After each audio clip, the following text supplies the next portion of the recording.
जय माताजी नमस्कार प्रिय दर्शक बंधु मानू बुलु टूर गाइड यूट्यूब तरफ बहुत बहुत शुभकामना जनाई चलतु जम्मू काश्मीर राज्यर माँ वैष्णो देवी मंदिर दर्शन करने को जीवा एथिपाई कि प्रकार खर्च लागिवो एवं किपरि सुविधा दर्शन करा जानिबा को एई वीडियो देखंतु लाइक एवं शेयर करने को भूलंतु नहीं।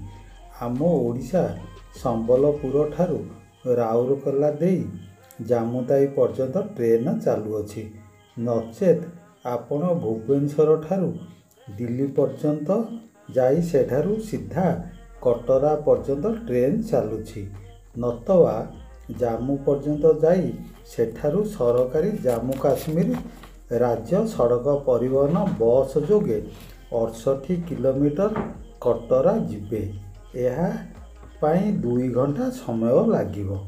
एरोप्लेन जोगे गले भुवनेश्वर किंबा झारसुगुड़ा ठारू दिल्ली जिबाकू हब सेठारू जामु पर्यंत विमान रे जाई पारिबे।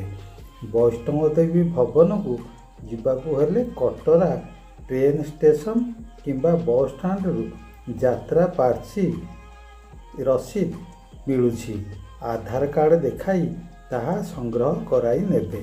बस स्टैंड किंबा रेल स्टेशन पाखरे रहिबाकू बहुत होटेल पाई पारिबे नचेत आपण को गोटे होटेलर ठिकाना फोन नंबर देउछि ताकू जोगाजोग कले तांको गाड़ी मागणारे ट्रेन स्टेशन किंबा बस स्टैंड को नहीं जीवो। सेठारे नॉन एसी किंबा एसी रूम 800 टंकारु आरंभ होई 1500 टंका पर्यंत मिली पारिबो। तांको गाड़ी बांगंगा एंट्री गेट किंबा सांजी हेलीपैड पर्यंत नेबा आनिबा सहर भ्रमण इत्यादि सुलभ मूल्य रे कराई देबे। मंदिर थिबा स्थान को भवन कुहा जाए। जदि आपण ऑनलाइन रे हेलीकॉप्टर टिकेट करिसंती तेबे निर्धारित समय पूर्व हेलीपैड रे पहुँची जिनिसपत्र जांच कराई नेबे। जदि आपण मंदिर को चाली करी जिबाकू चाहुचंती ताहले बांगंगा एंट्री गेट चरण पादुका पर्यंत तांको गाड़ी किंबा ऑटो रिक्शा रे 2 किलोमीटर जिबे। सेठारे यात्रा पार्ची जांच कला परे छड़ा जाउछि। चरण पादुका ठारू भवन मंदिर 12 किलोमीटर दूरता। जदि आपण घोड़ारे जिबाकू चाहुछंती तेबे जन पिछा 1200 टंका भवन पर्यंत पड़िबो। जदि पालिंकी रे जिबाकू चाहुछंती ताहले 3200 टंका पड़िबो। हेलीकॉप्टर रे जिबाकू चाहुछंती ताहले 1730 टंका पड़ुछि। हेलीकॉप्टर भवन मंदिरर 2 किलोमीटर पूर्व हेलीपैड रे ओह्लाई पड़िबो। सेठारू चाली करी जिबे नचेत घोड़ारे गले 300 टंका पड़िबो।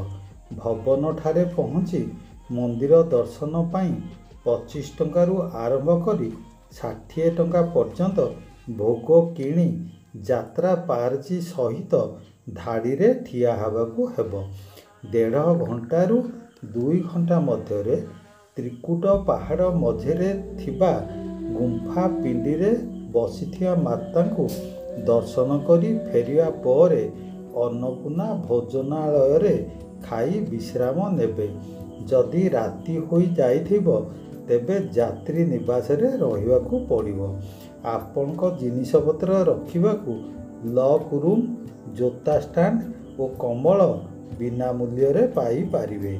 एही भवनर उच्चता समुद्र पतन ठारू प्राय 5200 फुट उच्च। किछि दिन तले हाथी मठ ठारू भवन जीवा पाई 6 किलोमीटर रास्ता को बैटेरी चालित गाड़ी जन पिछा 354 टंका रे मिलु अछि। वैष्णो देवी दर्शन पर उत्तर पार्श्व उपर को 2 किलोमीटर दूर रे भैरवी मंदिर दर्शन करने को जिबे। भल रास्ता अछि पादरे चाली करी जिबे नचेत घोड़ारे गले 300 टंका पड़िबो किंबा रोप कार झूलारे जन पिछा 100 टंका लागिब। चरण पादुका ठारू भवन पर्यंत 12 किलोमीटर रास्तार खरा वर्षारू रक्षा पाइबा पई टीण छपर चाल घर रही। रास्तार दूरता कमाजिया पई पत्थर पाहाच करा जाइछि। बाटरे विश्राम नेबा पई चौकी, शौचालय, ठंडा पानीय जल और चिकित्सालय मागणारे पाई पारिबे। नवरात्र समय रे गले जनगहली जोगु दर्शन करने समय लागिब। मात्र खरा दिन गले झड़ तोफानरू रक्षा पाइबा सहित कम खर्चरे और कम समय रे दर्शन पाई पारिबे। कटरारे खाइबा पई थाली पिछा 80 टंकारु 100 टंकारे पाई पारिबे। ओडिशारू जिबा आसिबा साधारण यात्रा पई 7000 टंका खर्च भितरे होई पारिबो।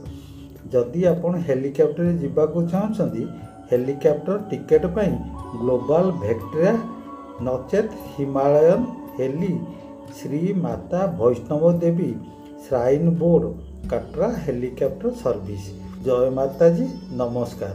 नेक्स्ट वीडियो रे रामेश्वरम रामनाथ धाम बुलिबाकू जिबा। धन्यवाद, नमस्कार।